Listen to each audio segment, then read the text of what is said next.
जीवात्मा के विषय में अणु परिमाण से भिन्न उपदेश श्रुति में मिलता है, इसलिए जीवात्मा अणु नहीं अभिभू है।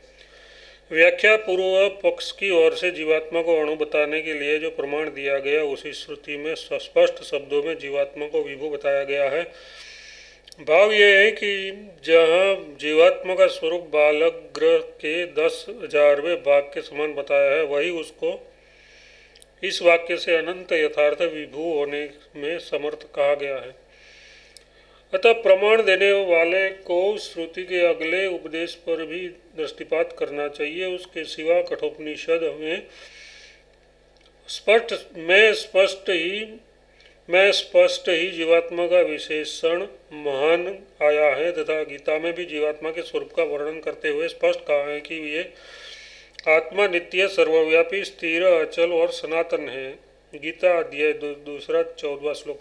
जिस प्रकार सब जगह व्याप्त हुआ भी आकाश सूक्ष्म होने के कारण लिप्त नहीं होता, वैसे ही आत्मा भी शरीर में सब जगह स्थित है तो भी उससे लिप्त नहीं होता तथा उस आत्मा को तो अविनाशी समझ, जिससे यह समस्त जड़ समुदाय व्याप्त है। गीता।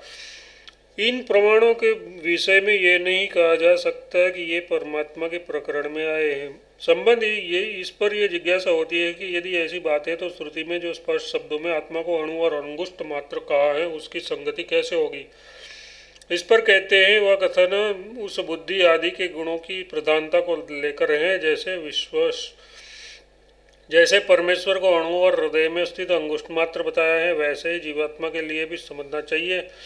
व्याख्या श्रुति में जीवात्मा को अंगुष्ठ मात्र परिमाण वाला कहते हुए इस प्रकार वर्णन किया गया है। जो अंगुष्ठ मात्र परिमाण वाला सूर्य के सदस्य प्रकाश स्वरूप तथा संकल्प और अहंकार से युक्त है, वह बुद्धि के गुणों से और शरीर के गुणों से ही औरों की नौका जैसे सूक्ष्म का आकार वाला है। ऐसा परमात्मा से भिन्न जीवात्मा भी निस्संदेह ज्ञानियों द्वारा देखा गया है। श्वेता में 5:8। जीवात्मा की गति अगति का वर्णन भी शरीरादि के संबंध से ही है।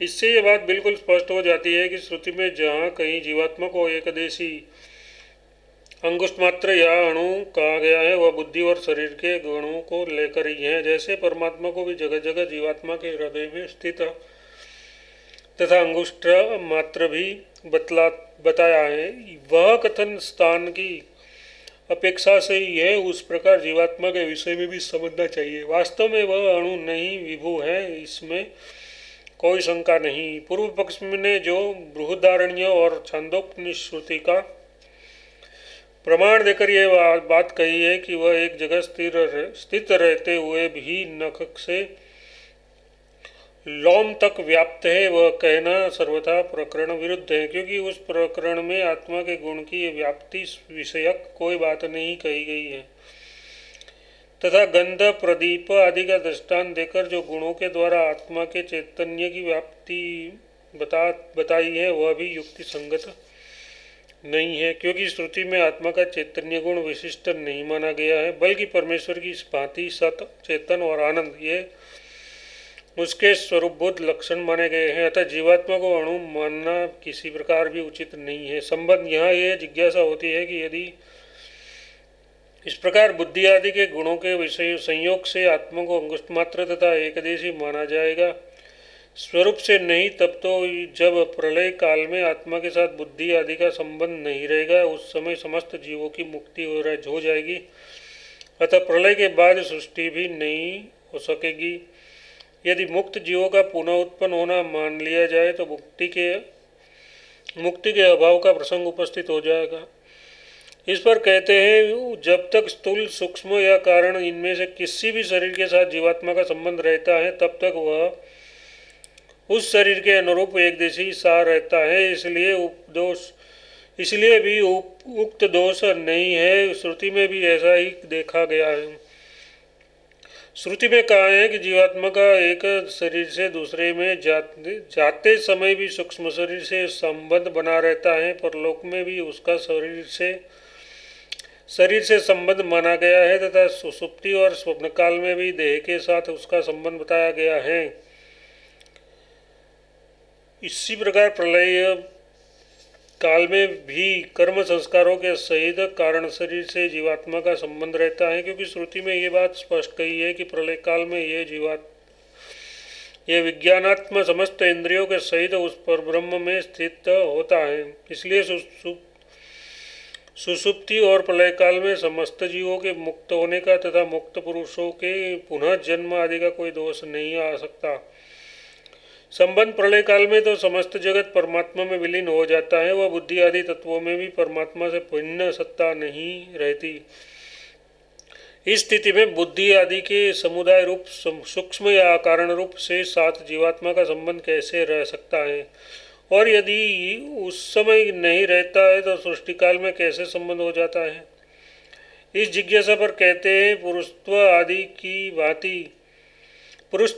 की भांति पहले से विद्यमान इस कारण शरीर आदि के संबंध का ही सृष्टि काल में प्रकट होने का योग है, इसलिए कोई दोष नहीं है। व्याख्या प्रलय काल में यद्यपि बुद्धि आदि तत्व स्थूल रूप में न रहकर अपने कारण रूप परब्रह्म परमेश्वर में विलीन हो जाते हैं, तथापि भगवान की अचिंत्य शक्ति के रूप में वे अत्यंत अव्यक्त रूप से सबके सब विद्यमान रहते हैं, तथा सब जीवात्मा भी अपने अपने कर्म संस्कार रूप कारण शरीरों में के साथ सहित अव्यक्त रूप से उस परब्रह्म परमेश्वर में विलीन रहते हैं। उसके संबंध का सर्वथा नाश नहीं होता, अतः सृष्टिकाल में उस परब्रह्म परमात्मा के संकल्प से वे उसी प्रकार सूक्ष्म और स्थूल रूपों में प्रकट हो जाते हैं, जैसे बीज रूप में पहले से ही विद्यमान पुरुषत्व बाल्यकाल में प्रकट नहीं होता, किंतु युवावस्था में शक्ति के संयोग से प्रकट हो जाता है। यही बात बीज वृक्ष के संबंध में भी समझी जा सकती है। गीता अध्याय 14 श्लोक 3 और 4 में यह बात स्पष्ट कही गई है, इसलिए कोई विरोध नहीं है। जिस साधक का अंतःकरण साधना के द्वारा जितना शुद्ध और व्यापक होता है वह उतना ही विशाल हो जाता है। यही कारण है कि योगी में दूर देश की बात जानने आदि की सामर्थ्य आ जाती है, क्योंकि जीवात्मा तो पहले से सर्वत्र व्यापी है ही। अंतःकरण और स्थूल शरीर के संबंध से ही वह उसके अनुरूप आकार वाला हो रहा है। संबंध जीवात्मा तो स्वयं प्रकाश स्वरूप है, उसे मन बुद्धि के संबंध से वस्तु का ज्ञान होता है। यह मानने की क्या आवश्यकता है, उस जिज्ञासा पर कहते हैं जीव को अंतःकरण के संबंध से विषय ज्ञान होता है। ऐसा न मानने पर उसे सदा ही विषयों के अनुभव होने का या कभी भी न होने का प्रसंग उपस्थित होगा, अथवा आत्मा की आग्रह शक्ति या विषय की ग्राह शक्ति के नियमन मतलब प्रतिबंध की कल्पना करनी पड़ेगी। ऐसी दिशा में अंतःकरण का संबंध मानना ही युक्ति संगत है। व्याख्या यदि ये नहीं माना जाए कि ये जीवात्मा अंतःकरण के संबंध से समस्त वस्तुओं का अनुभव करता है, तो प्रत्यक्ष में जो ये देखा जाता है कि ये जीवात्मा कभी किसी वस्तु का अनुभव करता है और कभी नहीं करता, इसकी सिद्धि नहीं होगी, क्योंकि इसको यदि प्रकाश स्वरूप होने के कारण स्वतः अनुभव करने वाला मानेंगे, तब तो उसे सदैव एक साथ प्रत्येक वस्तु का ज्ञान रहता है ऐसा मानना पड़ेगा। यदि इसमें जानने की शक्ति स्वाभाविक नहीं मानेंगे तो कभी किसी भी काल में न जानने का प्रसंग आ जाएगा, अथवा दोनों में से किसी एक की शक्ति का नियमन मतलब संकोच कर मानना पड़ेगा। यथार्थ या तो ये स्वीकार करना पड़ेगा कि किसी निमित्त से जीवात्मा की ग्राहक शक्ति का प्रतिबंध होता है, या ये मानना पड़ेगा कि विषय की ग्राहक शक्ति में किसी कारणवश प्रतिबद्ध आ जाता है। प्रतिबद्ध हट जाने पर विषय की उपलब्धि होती है और उसके रहने पर विषयोपलब्धि नहीं होती, परंतु ये गौरवपूर्ण कल्पना करने की अपेक्षा अंतःकरण के संबंध को स्वीकार कर लेने में ही लाघव है। इसलिए यही मानना ठीक है कि अंतःकरण के संबंध से ही जीवात्मा को समस्त लौकिक पदार्थों का अनुभव होता है। यथार्थ मन से ही देखता है, मन से ही सुनता है इत्यादि मंत्र वाक्य द्वारा श्रुति भी अंतःकरण के संबंध को स्वीकार करती है। जीवात्मा का अंतःकरण से संबंध रहते हुए भी वह कभी तो कार्य रूप में प्रकट रहता है और कभी कारण रूप से अप्रकट रहता है। इस प्रकार यहाँ तक ये बात सिद्ध हो गई है कि जीवात्मा को जो अणु कहा गया है वह उसके सूक्ष्मता का बोधक है, न कि एक देशता मतलब छोटेपन का। और उसको जो अंगुष्ठ मात्र कहा गया है वह मनुष्य शरीर के हृदय के माप से अनुसार कहा गया है, और तथा उसे जो छोटे आकार वाला बताया गया है वह भी संकीर्ण अंतःकरण के संबंध से है। वास्तव में वह विभु समस्त जड़ पदार्थों में व्याप्त है और अनंत मतलब देश काल की सीमा से अतीत है। संबंध सांख्य मत में जड़ प्रकृति को स्वतंत्र कर्ता माना गया है और पुरुष को असंग माना गया है, किंतु जड़ प्रकृति को स्वभाव से कर्ता मानना युक्ति संगत नहीं है तथा पुरुष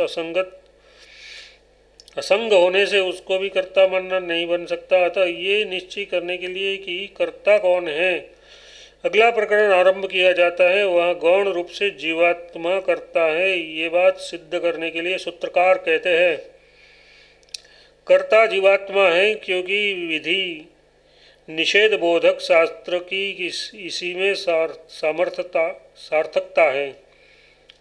व्याख्या श्रुतियों में जो बार बार ये कहा गया है कि अमुक काम करना चाहिए, अमुक नहीं करना चाहिए, अमुक शुभ कर्म करने वाले को अमुक श्रेष्ठ फल मिलता है, अमुक पाप कर्म करने वाले को अमुक दुख भोगना पड़ता है इत्यादि, ये जो शास्त्र का कथन है वह किसी चेतन को कर्ता न मानने से और जड़ प्रकृति को कर्ता मानने से भी व्यर्थ होता है, किंतु शास्त्र वचन कभी व्यर्थ नहीं हो सकता। इसलिए जीवात्मा को ही समस्त कर्मों का कर्ता मानना चाहिए।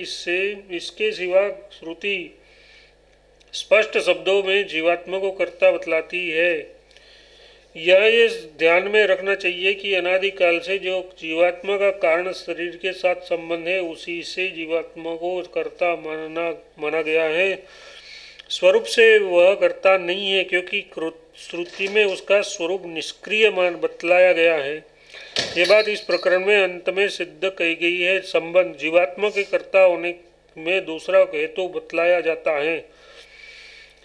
स्वप्न में स्वेच्छा से विहार करने का वर्णन कर होने से भी ये सिद्ध होता है कि जीवात्मा कर्ता है। व्याख्या शास्त्र के विधि निषेध के सिवाय ये स्वप्नावस्था में इच्छापूर्वक घूमना फिरना खेलना तमाशा करना आदि कर्म करता है, ऐसा वर्णन है।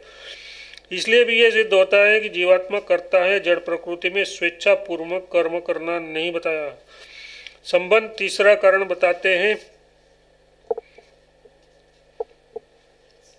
उपादानात्